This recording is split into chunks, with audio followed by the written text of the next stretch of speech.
سورۃ الحشر شروع کرتی ہوں اللہ کے نام سے جو بے انتہا مہربان نہایت رحم فرمانے والا ہے۔ سبح للہ ما فی السماوات وما فی الارض وہو العزیز الحکیم۔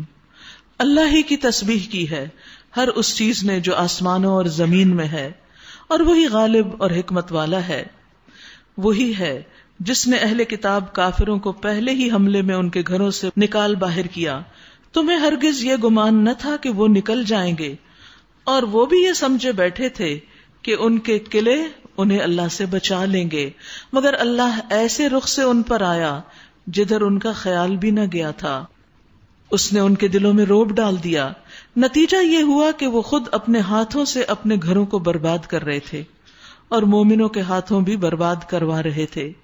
بس عبرت حاصل کرو اے دیدہ بینا رکھنے والو۔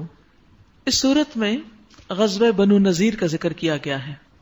مدینہ کے مشرقی طرف یہود کا ایک قبیلہ آباد تھا، بنو نذیر، جن سے نبی صلی اللہ علیہ وسلم کا معاہدہ تھا، لیکن ہر تھوڑے دن کے بعد وہ کسی نہ کسی طرح معاہدہ شکنی کیا کرتے تھے۔ تو اللہ سبحانہ تعالیٰ نے پھر 4 ہجری میں ایسے حالات پیدا کر دیے کہ جس کی وجہ سے ان کو مدینہ چھوڑنا پڑا، اور جب یہ جا رہے تھے تو اپنے گھروں کو خود گرا رہے تھے اور سارا سامان ساتھ لے کے جا رہے تھے، اور چھتوں کی کڑیاں وغیرہ جو تھی وہ بھی اتار کے ساتھ لے جا رہے تھے۔ تو یہاں پر اللہ سبحانہ تعالیٰ بتانا یہ چاہتے ہیں کہ عقل والو سبق حاصل کرو ایسے تاریخی واقعات سے کہ جب کوئی شخص اللہ اور اس کے رسول کے ساتھ کیے ہوئے عہد کو توڑتا ہے تو پھر اس کے نتیجے میں اپنا ہی نقصان کرتا ہے۔ اور اس میں سبق ہے ہر اس شخص کے لیے کہ جو اللہ کے حکم کی مخالفت کرتا ہے تو انسان دیکھے کہ پھر اس کا انجام کیا ہوتا ہے، یا رسول صلی اللہ علیہ وسلم کی مخالفت کرتا ہے، یا اس کتاب کو جھٹلاتا ہے، یا اس کے کسی حکم کو جھٹلاتا ہے، تو پھر اس کا انجام کیا ہوتا ہے۔ دنیا میں بھی بعض اوقات ذلت ہوتی ہے اور آخرت میں بھی، کیونکہ واقعے کے آخر میں کیا فرمایا، فَاعْتَبِرُوا، عبرت حاصل کرو، سبق سیکھو اس واقعے سے کہ اللہ اور اس کے رسول کی مخالفت کوئی معمولی چیز نہیں ہے۔ اگر اللہ نے ان کے حق میں جلاوطنی نہ لکھ دی ہوتی تو وہ دنیا ہی میں انہیں عذاب دے ڈالتا، انہیں ختم کر دیتا، اور آخرت میں تو ان کے لیے دوزخ کا عذاب ہے ہی۔ یہ سب کچھ اس لیے ہوا کہ انہوں نے اللہ اور اس کے رسول کا مقابلہ کیا، اور جو بھی اللہ کا مقابلہ کرے اللہ اس کو سزا دینے میں بہت سخت ہے۔ تم لوگوں نے کھجوروں کے جو درخت کاٹے یا جن کو اپنی جڑوں پر کھڑا رہنے دیا، یہ سب اللہ کے اذن سے تھا، کیونکہ ان تک ایکسس ہو نہیں سکتی تھی، رستہ نہیں تھا جب تک کچھ درخت نہ کاٹنے پڑتے، جس پہ مسلمانوں کے خلاف بہت پروپیگنڈا شروع ہو گیا۔ تو اس کا جواب اللہ تعالیٰ یہاں دے رہے ہیں کہ ایسا کیوں کیا گیا، اور اللہ نے یہ اذن اس لیے دیا تھا تاکہ فاسقوں کو ذلیل و خوار کرے۔ اور جو مال اللہ نے ان کے قبضے سے نکال کر اپنے رسول کی طرف پلٹا دیے، وہ ایسے مال نہیں ہیں جن پر تم نے اپنے گھوڑے اور اونٹ دوڑائے ہوں، یعنی عام مسلمانوں نے اس میں کوئی حصہ نہیں لیا، یعنی اس غزوے میں، بلکہ اللہ اپنے رسولوں کو جس پر چاہتا ہے تسلط عطا فرما دیتا ہے، اور اللہ ہر چیز پر قادر ہے۔ جو کچھ بھی اللہ ان بستیوں کے لوگوں سے اپنے رسول کی طرف پلٹا دے مال فے، وہ اللہ اور رسول اور رشتہ داروں اور یتیموں اور مسکینوں اور مسافروں کے لیے ہے، تاکہ وہ تمہارے مالداروں کے درمیان ہی گردش نہ کرتا رہے۔ یہ ایک سبب بتایا گیا کہ کس طرح مال کی تقسیم اسلام نے بتائی ہے کہ مال صرف امیروں کے بیچ میں نہ رہے بلکہ امیروں سے غریبوں کی طرف منتقل ہوتا رہے۔ یاد رکھیے کہ مال کی کسی سوسائٹی میں وہی حیثیت ہے جس طرح خون کی جسم کے اندر، خون اگر جسم کے اندر سرکولیٹ کرتا رہے تو انسان ہیلدی رہتا ہے، اور اگر یہ سرکولیشن سلو ہو جائے تو بیماری ہو جاتی، اور اگر کسی جگہ خون جم جائے حتیٰ کہ کلاٹ ہی بن جائے تو کیا ہوتا ہے، وہ ٹریول کرتے کرتے اگر ایسے آرگنز پہ جا بیٹھے تو انسانی کا خاتمہ ہو جاتا ہے۔ اسی طرح اگر سوسائٹی میں کچھ لوگوں کے پاس بہت مال ہو اور وہ مال صرف انہی کے پاس ذخیرہ رہے، نہ اس کی زکوٰۃ نکالیں اور نہ ہی وہ عام صدقات میں حصہ لیں، تو پھر کیا ہوتا ہے کہ سوسائٹی کے جو باقی محتاج اور فقیر لوگ ہوتے ہیں ان کے اندر ایک بے چینی پھیلتی ہے، اور پھر وہ کیا کرتے ہیں، چوری، ڈاکے، بدامنی پھیلاتے ہیں اور مالداروں کا جینا حرام کر دیتے ہیں۔ تو اس لیے ایک اسلامی فلاحی ریاست میں مال جو ہے وہ سرکولیشن میں رہتا ہے. اب دیکھیے شروع میں ہی فرمایا وَمِمَّا رَزَقْنَاهُمْ يُنْفِقُونَ کہ جو ہم نے ان کو رزق دیا اس کو خرچ کرتے ہیں، یہ دیتے رہتے ہیں. وَمَا آتَاكُمُ الرَّسُولُ فَخُذُوهُ وَمَا نَهَاكُمْ عَنْهُ فَانْتَهُوا جو کچھ رسول تمہیں دے وہ لے لو اور جس چیز سے وہ تمہیں روکے اس سے رک جاؤ. بہت اہم آیت ہے کیونکہ کچھ لوگ کہتے ہیں قرآن ہی کافی ہے ہمارے لیے. نہیں، جو رسول تمہیں دے اس کو بھی لے لو. یعنی حدیث بھی ایکولی امپورٹنٹ ہے کیونکہ وہ بھی دراصل اللہ ہی کے دیے ہوئے علم کی بنا پر آپ کو ملی اور پھر آپ نے ہم تک پہنچائی. واتقوا اللہ اور اللہ سے ڈرو، ان اللہ شدید العقاب اللہ سخت سزا دینے والا ہے. یاد رکھیے کس بات کے آخر میں آ رہی ہے بات؟ رسول کی اطاعت کے بعد آ رہی ہے کہ اگر تم انکار کرو گے تو پھر پکڑ بھی ہوگی. نیز و مال ان غریب مہاجرین کے لیے ہیں جو اپنے گھروں اور جائیدادوں سے باہر نکالے گئے. یہ لوگ اللہ کا فضل اور اس کی خوشنودی چاہتے ہیں اور اللہ اور اس کے رسول کی حمایت پر کمر بستہ رہتے ہیں. یہی راست باز لوگ ہیں. اور وہ ان لوگوں کے لیے بھی ہے جو ان مہاجرین کی آمد سے پہلے ہی ایمان لا کر دار الہجرت میں مقیم تھے. یہ ان لوگوں سے محبت کرتے ہیں جو ہجرت کر کے ان کے پاس آئے ہیں. سبحان اللہ، انصار اور مہاجرین کا رشتہ یہاں بتایا گیا کہ کس طرح یہ آپس میں ایک دوسرے سے محبت کرتے اور یہی محبت اللہ کی خاطر تھی. اور جو کچھ بھی ان کو دیا جائے اس کی کوئی حاجت تک یہ اپنے دلوں میں محسوس نہیں کرتے.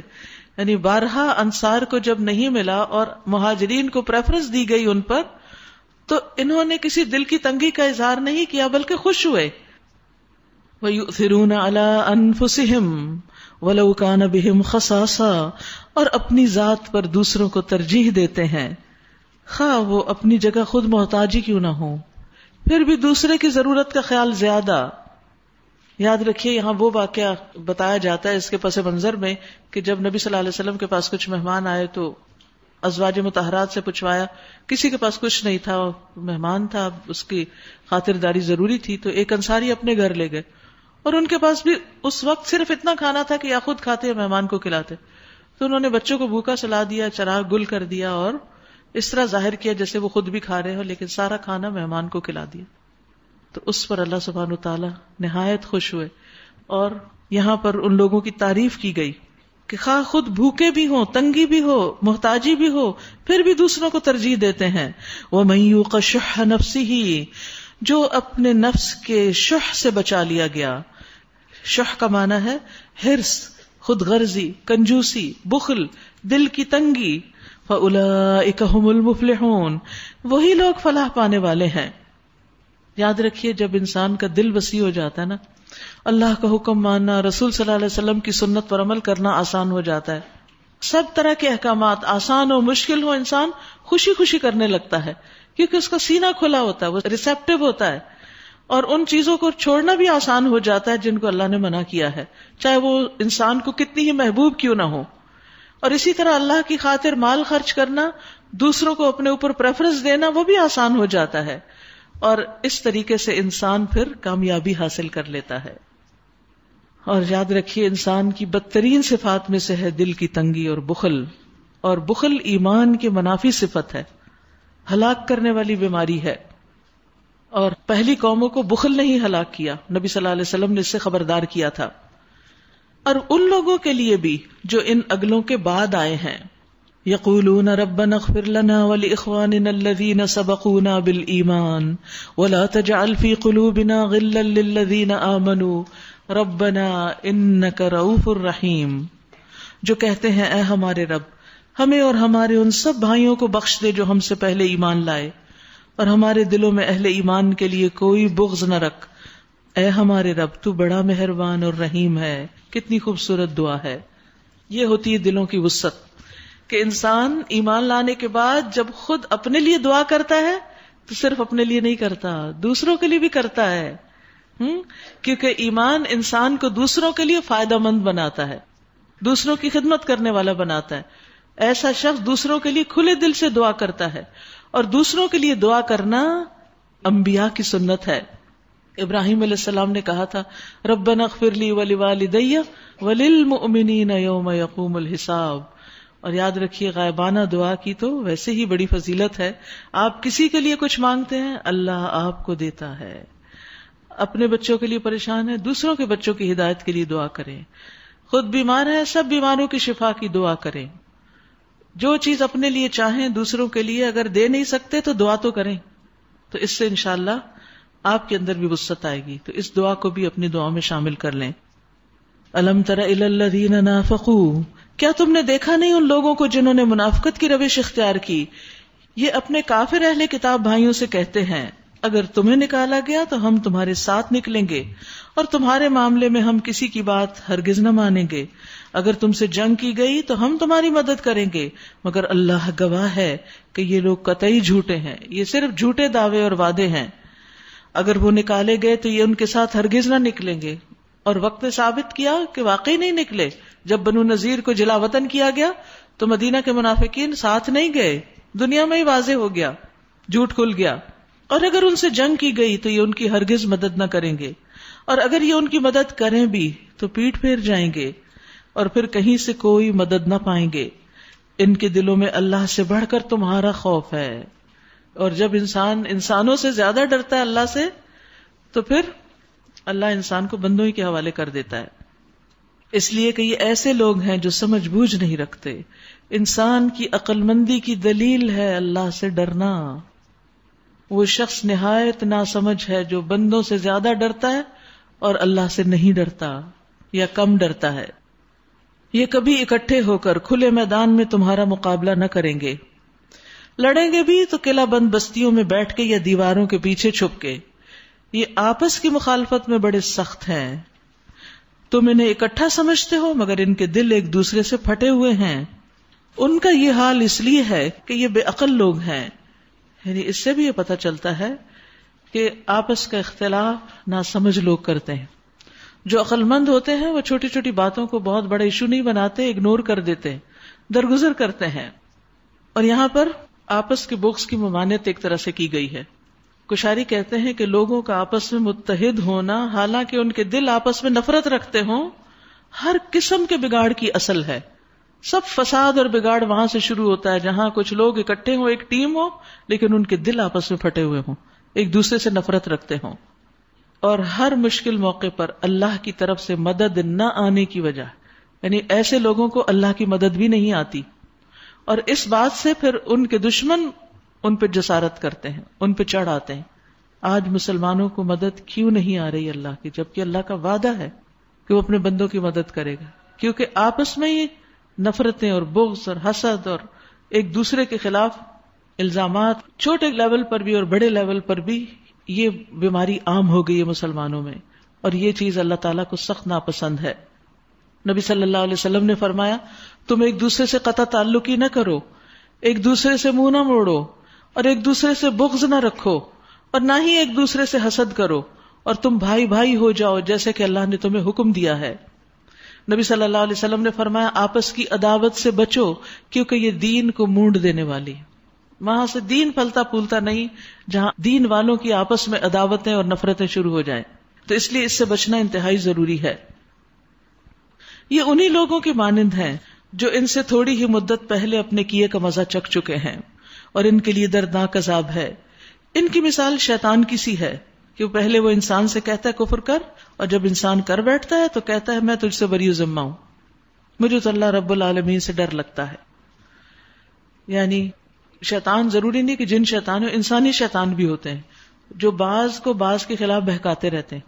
وہ کہتے ہیں کہ دیکھو فلاں ایسا ہے ایسا ہے، تمہیں اس کے ساتھ یہ کرنا چاہیے، تمہیں یہ کرنا چاہیے. اچھا نتیجہ کیا تھا؟ جب وہ کر بیٹھتا ہے تو پھر اس کے بعد یہ بھی ساتھ چھوڑ دیتا ہے.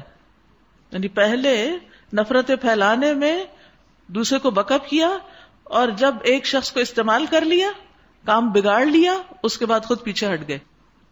پھر دونوں کا انجام یہ ہونا ہے کہ ہمیشہ کے لیے جہنم میں جائیں، اور ظالموں کی یہی جزا ہے. یا ایھا الذین آمنوا اتقوا اللہ ولتنظر نفس ما قدمت لغد واتقوا اللہ ان اللہ خبیر بما تعملون. اے لوگو جو ایمان لائے ہو، اللہ سے ڈرو، اور ہر شخص یہ دیکھے کہ اس نے کل کے لیے کیا کیا ہے، کیا سامان تیار کیا ہے، یعنی اپنی آخرت کے لیے کیا بنایا ہے. اللہ سے ڈرتے رہو، اللہ یقیناً تمہارے ان سب اعمال سے باخبر ہے جو تم کرتے ہو. تو یہاں پر عمل کرنے کی ترغیب دی جا رہی ہے اور عمل میں جلدی کی، کیونکہ انسان کا مستقبل اس کے اپنے ہاتھ میں نہیں ہے، نہیں پتا کل کیا ہوگا، ما تدری نفس ماذا تکسب غدا، کل کا دن ہم پہ کیسا طلوع ہوتا ہے۔ اب آپ دیکھیں ریسنٹلی جو کچھ مسلمان ملکوں میں آپس میں اختلاف ہوا ہے، یعنی ایک دن کے اندر جو افراتفری پھیلی ہے، اور جس طرح بینک خالی ہوتے چلے جا رہے ہیں اور لوگوں کی لائنیں لگی ہوئی ہیں، اور جس طرح گروسری سٹورز خالی ہو گئے، کس قسم کی بے برکتی آئی، امن اور خوشحالی کے ملک میں کس طرح لوگوں کے اندر ایک خوف کی لہر پھیل گئی راتوں رات، جس کا کوئی تصور بھی نہیں کر سکتا تھا، سوچ بھی نہیں سکتا، کوئی پتہ نہیں کس دن، کس وقت، کس ملک، کس علاقے، کس گھر، کس جگہ، کس شہر میں کیا ہو جائے یا ہمیں کیا ہو جائے۔ ہمارا مستقبل ہمارے ہاتھ میں نہیں، اس لیے ہمیں کانسٹنٹلی یہ دیکھتے رہنا چاہیے کہ ہم نے اپنے کل آخرت کے لیے کیا تیار کر لیا، ڈیلے نہ کریں، پوسٹ پون نہ کریں، اگلے سال، اس سے اگلے سال، بعد میں دیکھیں گے، نہیں، ابھی وقت ہے، ابھی موقع ہے، اب فائدہ اٹھا لو۔ باقی دنیا کے کام وہ بعد میں کر لینا، دنیا کے کام ہوتے رہیں گے نا، پہلے دین پہلے، دین نمبر 1، دین فرسٹ۔ کیونکہ ایک اور جگہ پر بھی آتا ہے ان تقول نفس یا حسرت علی ما فرطت فی جنب اللہ، کہ انسان کہ ہائے افسوس اس کوتاہی پر جو میں نے اللہ کی جناب میں کی، اور بے شک میں تو مذاق کرنے والوں میں سے تھا۔ تو یاد رکھیے آج عمل کا وقت ہے اور کل نتیجہ آنے کا۔ نبی صلی اللہ علیہ وسلم نے فرمایا تھا کہ صبح ہو جائے تو شام کا انتظار مت کرو، شام ہو جائے تو صبح کا انتظار نہ کرو، یعنی جو نیکی کے کام کا ارادہ کیا جتنا جلد ہو سکے کر لو۔ وَلَا تَكُونُوا كَالَّذِينَ نَسُوا اللَّهَ فَأَنسَاهُمْ أَنفُسَهُمْ، ان لوگوں کی طرح نہ ہو جاؤ جو اللہ کو بھول گئے تو اللہ نے انہیں خود اپنا نفس بھلا دیا۔ اللہ اکبر، یہی لوگ فاسق ہیں۔ تو یاد رکھیے کہ جب انسان اللہ کو بھولتا ہے تو اللہ تعالیٰ اس کو بلند مقاصد بھلوا دیتے ہیں، آخرت میں بڑے اجر والے کام اس کو بھولنے لگتے ہیں۔ یاد رکھیے ایون اگر ہم اچھی نیت سے بھی کوئی کام کرنا شروع کرتے ہیں نا، اور اللہ کی یاد کے بغیر کرتے ہیں، اس میں اللہ کو بھول جاتے ہیں، اللہ کے لیے وقت نہیں نکالتے، ہماری عبادتوں میں خلل آتا ہے، ہمارے دین کے پڑھنے پڑھانے میں خلل آتا ہے، تو خواہ ہم خدمت خلق کے بڑے بڑے کام کر رہے ہیں، اس میں بھی نیتیں خراب ہونے لگتی ہیں، اور اس میں بھی انسان ڈاؤن ہونے لگتا ہے اور پیچھے ہٹنے لگتا ہے۔ تو کیا ہوتا ہے؟ بلند مقاصد بھول جاتے ہیں۔ اللہ کو بھلانے کا نتیجہ بلند مقاصد کا بھلوا دیا جانا۔ اور پھر انسان سب سے بلند مقصد کیا ہے؟ کہ انسان اپنے آپ کو آگ سے بچا لے، ایسے کام کرے۔ تو کسی بھی انسان کی خوش نصیبی، کامیابی اور اصلاح کے جو اسباب ہیں ان کو ذہن میں رکھنا اور اس کے مطابق کام کرتے رہنا، یہ انسان کی خوش قسمتی کی علامت ہے۔ ورنہ کیا ہوتا ہے جب انسان اللہ کو بھولتا ہے تو اللہ تعالیٰ اس کی ہمت کو کمزور کر دیتا ہے، پھر اس کے اندر وہ بڑے کام کرنے کی ہمت نہیں رہتی، وہ کہتا ہے میں بہت ویک ہو گیا ہوں، پھر انسان کی ترجیحات بدلنے لگتی ہیں۔ تو یاد رکھیے انسان کے نفس کی خامیاں، کمیاں، یہ انسان کو اپنا آپ بھی بھلوا دیتی ہیں، کیونکہ ان احسنتم لانفسکم، جب تم کسی پہ احسان کرتے ہو یا کوئی نیکی کرتے ہو اپنے آپ کے لیے کرتے ہو، تو جب انسان اللہ کو بھول جاتا ہے، نیت خراب ہوتی ہے تو وہ احسان کرنا چھوڑ دیتا ہے۔ انسان کیا سمجھتا ہے، کتنا دھوکے میں ہوتا ہے، میں نے اس کو نقصان دیا، میں اس کو نہیں دے رہا کچھ، حالانکہ ہو کیا رہا ہوتا ہے، اپنے آپ کو نہیں دے رہے، تم کسی کا نہیں، اپنا نقصان کر رہے ہو۔ اگر دے رہے تھے، کچھ کر رہے تھے تو اپنے فائدے کے لیے کر رہے تھے، اور اگر ہاتھ کھینچ لیا تم نے، رک گئے نیکی سے، تو اپنا نقصان کر رہے ہو۔ لیکن شیطان کس طرح بھلوا دیتا ہے ہمیں، ہم سمجھتے ہیں ہم دوسرے کو زج کر رہے ہیں، حالانکہ اپنے آپ کو نقصان دے رہے ہوتے ہیں۔ نبی صلی اللہ علیہ وسلم نے فرمایا، بے شک اللہ تعالیٰ فرماتے ہیں، اے ابن آدم، تم اپنے آپ کو میری عبادت کے لیے فارغ کرو، یعنی عبادت کے لیے وقت نکالیں، کچھ بھی کریں دنیا میں، عبادت کے لیے وقت نکالیں۔ اللہ تعالیٰ فرماتے ہیں، میں تمہارے دل کو بے نیازی سے بھر دوں گا، غنا، اور تمہارا فقر دور کر دوں گا۔ لیکن اگر تم ایسا نہیں کرو گے تو میں تمہارے دونوں ہاتھ کاموں میں مشغول کر دوں گا، اس کے باوجود تمہاری محتاجی دور نہیں کروں گا۔ لا يستوي اصحاب النار واصحاب الجنہ اصحاب الجنۃ هم الفائزون. دوزخ میں جانے والے اور جنت میں جانے والے کبھی ایک جیسے نہیں ہو سکتے. دونوں میں بہت بڑا فرق ہے، عمل میں، نیت میں، اخلاص میں، اخلاق میں، معاملات میں. جنت میں جانے والے ہی اصل میں کامیاب ہیں. اگر ہم نے یہ قرآن کسی پہاڑ پہ اتار دیا ہوتا تو تم دیکھتے کہ وہ اللہ کے خوف سے دبا جا رہا ہے اور پھٹا پڑ رہا ہے، یعنی پھٹ جاتا، دب جاتا، ہمبل ہو جاتا. لیکن انسان ہے کہ پڑھتا رہتا ہے اور بدلتا نہیں، کیونکہ دل میں نہیں اترتا نا. یہ مثالیں ہم لوگوں کے سامنے اس لیے بیان کرتے ہیں کہ وہ اپنی حالت پر غور کریں. یاد رکھیے کہ پہاڑ پر نازل کرنے کی بات ہے، اس سے پتہ چلتا ہے کہ پہاڑوں کے اندر بھی ایک سینس ہے، وہ بھی کچھ سمجھتے ہیں. یاد ہے کوئی بھی چیز یہ جو ہمارے آس پاس کی ہے نا، یہ نہ سمجھے کہ بالکل بے جان ہے، اس کو کیا سمجھ. یہ گواہ ہیں ہمارے اس وقت بھی جو کچھ ہم کر رہے ہیں، اور گھروں میں بھی یا بازاروں میں جو کچھ ہم کرتے ہیں، ہمارا آس پاس انوائرمنٹ ہمارے حق میں کے خلاف گواہی دے گا. وہ سب کچھ دیکھ رہے ہیں. نبی صلی اللہ علیہ وسلم مسجد نبوی میں کھجور کے تنے پر خطبہ دیا کرتے تھے. جب آپ کو لکڑی کا ممبر بنوا کر دیا گیا اور آپ نے وہ تبدیل کیا تو کھجور کا وہ جو تنا تھا اس کے اندر سے آہیں اٹھنے لگی، رونے لگا، آہیں بھرنے لگا اس غم میں کہ پہلے آپ مجھ پہ ذکر کرتے تھے، میں آپ کا ذکر سنتا تھا، اور اب آپ نے مجھے چھوڑ دیا ہے. تو جس جگہ پر اللہ کا ذکر ہوتا ہے، جس جگہ آپ نماز پڑھتے ہیں، یہ ساری جگہیں آپ کے لیے گواہی دیتی ہیں. اور جب ایسا انسان دنیا سے جاتا ہے تو وہ ایک طرح سے اس کی کمی محسوس کرتی ہے، لیکن جب برا انسان دنیا سے جاتا ہے تو ہر چیز شکر ادا کرتی ہے. یہ مثالیں ہم لوگوں کے سامنے اس لیے بیان کرتے ہیں کہ وہ اپنی حالت پہ غور کریں. هو اللہ الذی لا الہ الا ہو عالم الغیب والشہادہ هو الرحمن الرحیم. وہ اللہ ہی ہے جس کے سوا کوئی معبود نہیں، غائب اور ظاہر ہر چیز کا جاننے والا، وہی رحمان اور رحیم ہے. وہ اللہ ہی ہے جس کے سوا کوئی معبود نہیں، وہ بادشاہ ہے نہایت مقدس، سراسر سلامتی، السلام، المؤمن امن دینے والا، المہیمن نگہبان، العزیز غالب، الجبار بزور حکم نافذ کرنے والا، المتکبر بڑا ہی ہو کر رہنے والا. سبحان اللہ عما یشرکون، پاک ہے اللہ اس شرک سے جو لوگ کر رہے ہیں.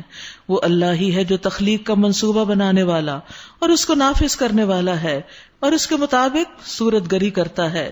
اس کے لیے بہترین نام ہے، لہ الاسماء الحسنی، یسبح لہ ما فی السماوات والارض وہو العزیز الحکیم. ہر چیز جو آسمانوں اور زمین میں ہے اس کی تسبیح کر رہی ہے اور وہ زبردست ہے اور خوب حکمت رکھنے والا. یاد رکھیے قرآن مجید میں یہ واحد مقامات ہے جس میں اللہ سبحانہ وتعالیٰ کے بہت سے نام ایک جگہ آ گئے ہیں. اللہ کے ناموں پر ایمان لانا یہ ایمان باللہ کا ایک رکن ہے. اللہ پر ایمان کے 4 ارکان ہیں. نمبر 1 اللہ کے وجود پر ایمان، اللہ کی ہستی پر. نمبر 2 اللہ کے رب ہونے پر، ربوبیت پر. نمبر 3 اللہ کے معبود یعنی الہ ہونے پر، الوہیت پر. اور نمبر 4 اللہ کے اسماء اور صفات پر.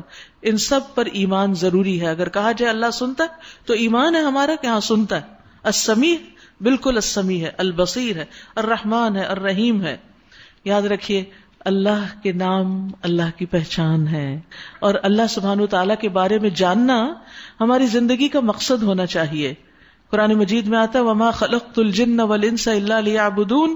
تو مجاہد اس کی تفسیر میں کہتے ہیں إِلَّا لِيَعْرِفُونِ، کہ میں نے جن و انس کو اس لیے پیدا کیا کہ وہ مجھے پہچانے، یعنی اللہ کی پہچان اختیار کرے. اور اللہ کو پہچاننے کے لیے اللہ کے ناموں اور صفات کا علم، اس کے افعال کا علم ضروری ہے. یاد رکھیے اللہ کو صرف وہ نام دینے چاہیے جو قرآن و سنت سے ثابت ہے. اپنے پاس سے ہم اللہ کا نام نہیں رکھ سکتے. اللہ نے اپنا نام خود رکھ دیا. مثلا ہم اللہ کو ڈاکٹر نہیں کہہ سکتے یا اللہ کو انجینئر نہیں کہہ سکتے، کیونکہ اللہ نے اپنا نام انجینئر نہیں رکھا، نہ اپنی صفت انجینئر بتائی ہے. تو اس لیے جب اللہ کے بارے میں بات کریں تو بہت محتاط ہوں. ایک کارڈ بھی ہے جس میں الاسماء الحسنی جو اوتھینٹک ہے، موسٹ اوتھینٹک، وہ جمع کیے گئے. شاید باہر سے آپ کو مل جائے، کیونکہ کچھ جگہوں پر اللہ کے نام لکھے ہوتے ہیں لیکن وہ اللہ کے افعال کو نام بنائے ہوئے ہوتے ہیں. تو جو نام اللہ نے خود نہیں رکھا یا نبی صلی اللہ علیہ وسلم نے ہمیں نہیں بتایا، وہ نام ہم نہیں رکھ سکتے خود سے، اس سے بچنا چاہیے. پھر یاد رکھیے اللہ کے ناموں کے وسیلے سے دعا کرنی چاہیے. مثلاً اگر آپ قرآن پاک پڑھتے ہیں تو آخر میں یہ نام پڑھ لیں اور اس کے بعد دعا کریں تو اور بھی زیادہ قبول ہوگی. یا بیچ بیچ میں جہاں کہیں اللہ کی صفات آئیں وہاں رک کے اللہ سے دعا کریں، کیونکہ اللہ کے ناموں کے وسیلے سے کی ہوئی دعا قبول ہوتی ہے. اور اللہ کے ناموں کو یاد بھی کر لیں زبانی. رسول اللہ صلی اللہ علیہ وسلم نے فرمایا اللہ کے 99 نام ہیں، ایک کم 100. جو شخص ان سب کو محفوظ رکھے گا وہ جنت میں داخل ہوگا. اللہ ہم سب کو جنت میں داخل کرے.